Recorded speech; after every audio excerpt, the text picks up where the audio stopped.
The mouthpiece for a clarinetist is a critical component to our expression. To find something that's currently available that has a beautiful sound, that seems to be a hole in the industry. And we seem to all seek out these 50 and 60 and 80-year-old mouthpieces. In the 1930s and 40s in Philadelphia, there are a couple of very notable clarinet players, Daniel Bernard first and then Ralph McLean.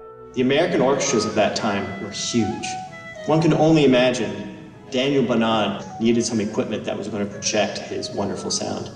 And Henry Shedville was the mouthpiece maker in that city. What makes the vintage mouthpieces so desirable is the sound quality and the craftsmanship involved in making that mouthpiece. Unfortunately, access to a high-quality vintage mouthpiece is extremely limited. Even if somebody had the money to buy a vintage mouthpiece, it's not necessarily going to be an easy thing to come by.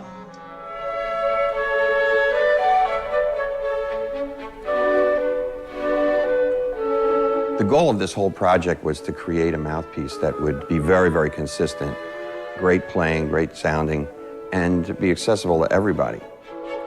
Part of D'Addario as a company, part of our DNA is innovation and quality. And we challenged our engineers at Rico to use vintage mouthpieces as our platform in a repeatable manufacturing process.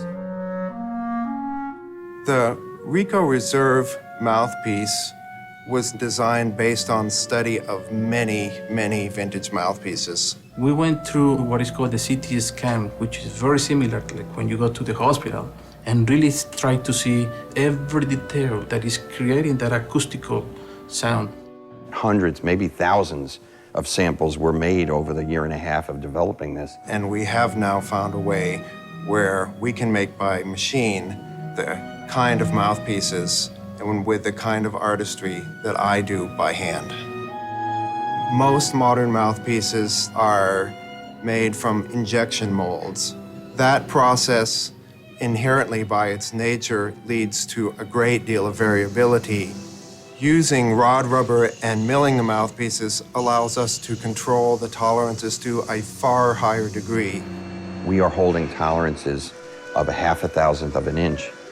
It's been, I think, a combination of taking art and science and really melding them together. We've done quite a few blind tests where we'll take one of our artists and have them play a series of mouthpieces for us. And each time we've done these, the Reserve mouthpieces have come out ahead of their vintage mouthpieces. D'Addario has taken their knowledge and their experience with engineering and manufacturing and made a vintage-like mouthpiece better and more relevant for the modern clarinet player. I think the project is a huge success, and the people who have had the opportunity to play them are overwhelmed. We've innovated and we've applied that philosophy of how can we do what we did yesterday better today and tomorrow. And it's really going to make great mouthpieces available to a lot of people at a very accessible price.